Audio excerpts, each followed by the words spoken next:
Sa video ito naman, ituturo ko sa inyo kung paano mag-repair ng handheld fan. Ayan, so katulad din to halos ng Gojoduc na mini fan, no? So, medyo mura lang to ng konti. So, ang problema nito, ito ayaw umiikot pag ino-on yung power switch. So, ano nga ba yung mga posibleng problema? Wala din siyang display, no? Pero kapag ginamitan siya ng charger, dun lang siya nag-on. Pero, yung display lang, no? Yan, naka-display lang siya. Pero ayaw mag-blink nung battery indicator at ayaw din umikot nung fan. Ayan, so yun, ganyan lang siya. So, magtataka ka ngayon, ano bang posibleng problema nito? Bakit kaya ganun? Pag wala yung charger, wala rin, di ba? Pero pag nandun, nakasaksak, meron naman. Ito pa, napansin ko dito, medyo umaalog yung battery nito sa loob. Sabi nga daw kasi nabagsak.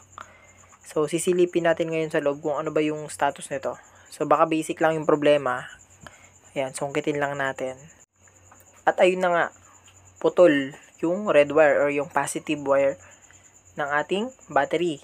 Ayan, so, gagawin natin, dudugtong lang natin yan. So, palagay ko ito, naipit or nung bumagsak na alog, umikot siya ng bahagya.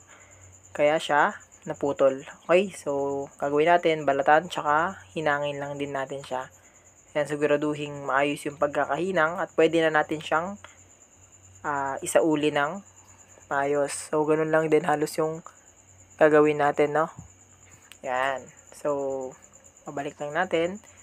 Tapos, testing muna natin kung gumagana na. Ayun! Gumana na.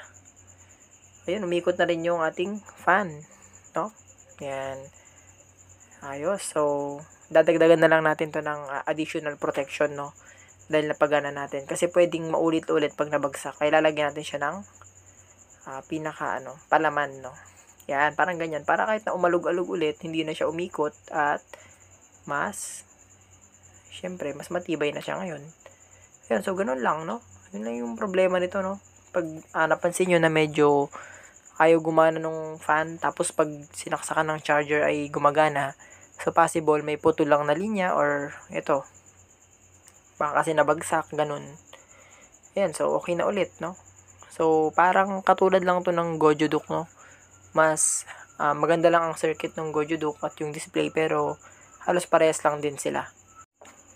Ayan, so pwede nyo rin tong i-apply sa mga handheld fan or Gojoduc na mini fan na nandyan sa inyo na hindi na gumagana. So, saksakan nyo muna ng charger pag mayroon namang display. Ayan, so kita nyo, nagbi-blink na rin, no?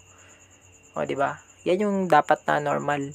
So, kanina naka-steady lang. So, yan, nagduda na ako na meron talagang possible putol or nag-loose lang. Ayan, so, okay na, no? Ganun lang. So, kaya-kaya nyo rin gawin to, mga bro, no? Ayan, so, short video lang tayo sa ngayon.